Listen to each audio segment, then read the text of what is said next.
இதயத்தில் இருக்கின்ற தமிழே,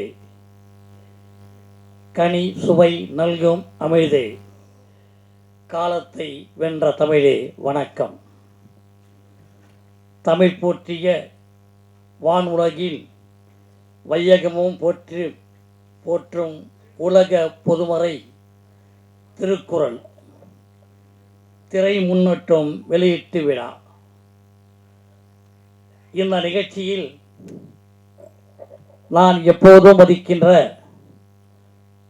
அருமை அண்ணாச்சி விஜி சந்தோஷம் அவர்கள், அவர்தான் இந்த நிகழ்ச்சிக்கு வர வேண்டும், இந்த முன்னோட்டத்தை அவர்தான் வெளியிட வேண்டும் என்று முயற்சி எடுத்த போது என் நண்பர்கள் அருமை தம்பி வடிவேல் சிவா முன்னணியில் நின்றார்.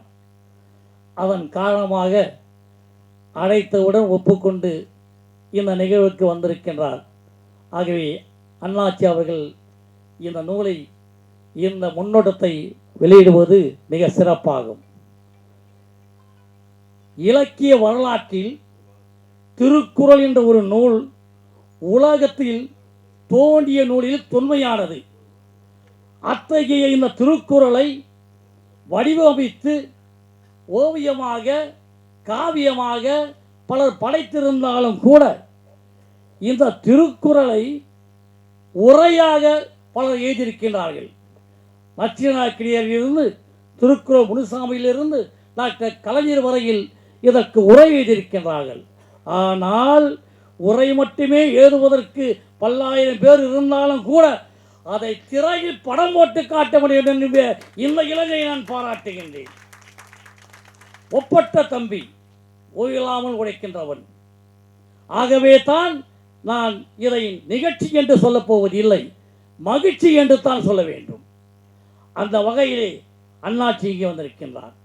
நான் ஏற்கனவே சொல்லியிருக்கின்றேன், வேலிருக்க பயமேன், முருகனின் அருள் இருக்க பயமேன், வேல் முருகன் அருகில் இருக்க பயமேன். அத்தகைய சூழ்நிலையிலே பொன்குமார் அவர்கள், அன்புச்செழியன் அவர்கள், என் அருமை தமிழ்நாடு பத்திரிகையாளர் சங்கத்தின் தலைவர், அகில இந்திய பொதுச் செயலாளர் சுபாஷ் அவர்கள், அவர் இந்த நிகழ்ச்சிக்கு வந்திருக்கவும் முடியாது. ஆனாலும் இயற்கை அவரை இங்கே அழைத்து வந்திருக்கிறது. பேரறிஞர் அண்ணா அவர்கள் சொன்னார், எந்த நாடாக இருந்தாலும், எந்த நாட்டு மக்களாக இருந்தாலும் அந்த நாட்டு மக்களுக்கு மொழிப்பற்று வேண்டும். மொழிப்பற்று இல்லை என்று சொன்னால் அந்த நாடு மிக விரைவில் அழிந்துவிடும் என்று சொன்னார். அந்த மொழிப்பற்றுக்காக தான் திருக்குறள் படைக்கப்பட்டிருக்கிறது. இதில் மதம் இல்லை, ஜாதி இல்லை, கட்சி இல்லை, காட்சி இல்லை. அப்படிப்பட்ட ஒரு குறளை வள்ளுவன் இயக்கியிருக்கிறார் பல ஆண்டுகளுக்கு முன்னாடி சொன்னான்.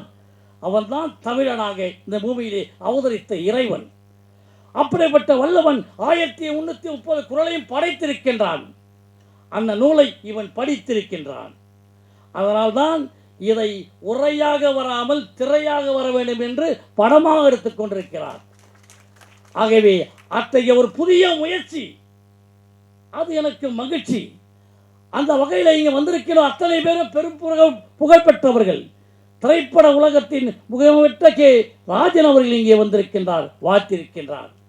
பேரரசு இங்கே வந்திருக்கிறார், பேராவலாய் காத்துக் கொண்டிருக்கிறார். இங்கே வந்திருக்கிறார் அத்தனை பேருமே.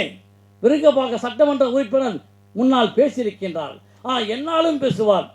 அத்தகைய ஒரு பேச்சாற்றல் உள்ளவர்கள்.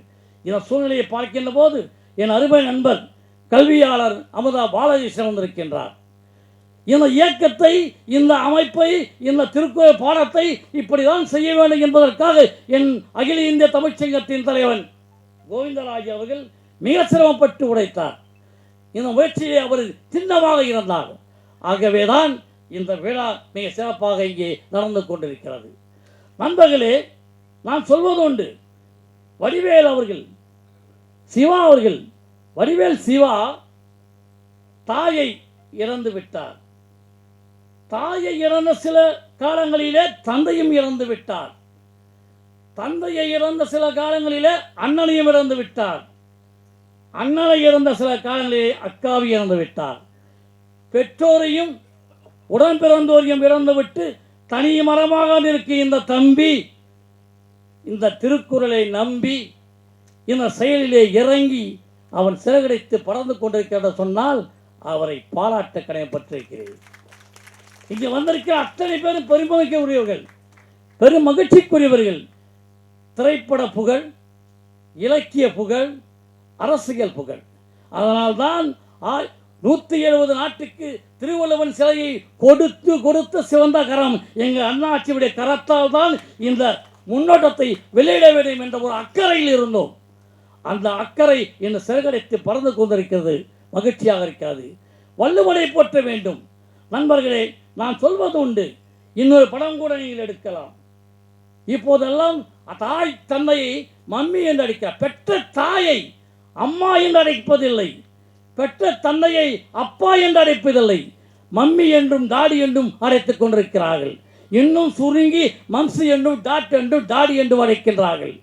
இது போக்க வேண்டும். அது வள்ளுவனுடைய ஆசையாக இருக்க வேண்டும். ஆகவே இந்த முயற்சி மிக மிக திண்ணமாக இருக்கின்ற காரணத்தினால் நான் தம்பி வடிவேல் சிவாவை வாழ்த்தி பாராட்ட போற்றுகின்றேன். நிறைய பேச வேண்டும் என்ற ஆவல் இருக்கிறது.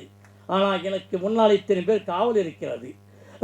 ஆகவே ஆவலை நான் குறைத்து கொண்டு அருமையான இந்த விழா, பெருமையான இந்த விழா, தம்பி வடிவேல் சிவா தனி மரமாக தனித்து இயங்கும் இந்த தனி மனிதன் இன்னும் சிறப்பு பெற வேண்டும், புகழ் பெற வேண்டும், வளர வேண்டும், வாழ வேண்டும், நிமிர வேண்டும், நிற்க வேண்டும். ஆகவே தம்பி வடிவேல் சிவாவை நான் நெஞ்சார வாழ்த்துகின்றேன், போற்றுகின்றேன், பாராட்டுகின்றேன். ஆகவே இத்தகைய மனிதரை வாழ்த்த எல்லோரையும் வந்திருக்கிறார்கள். அனைவரையும் வரவேற்கின்றேன்.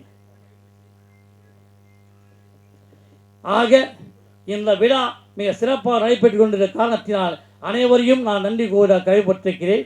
இந்த நிகழ்ச்சி ஒவ்வொருவரும் பாராட்டிக் கொண்டிருக்கிறவர்கள். ஆகவே வெற்றியை நாளை சரித்திரம் சொல்லும். இப்படை தோற்கின் எப்படை வெல்லும். நீதிக்கு இது ஒரு போராட்டம். நிச்சயம் உலகம் பாராட்டும். நன்றி, வணக்கம்.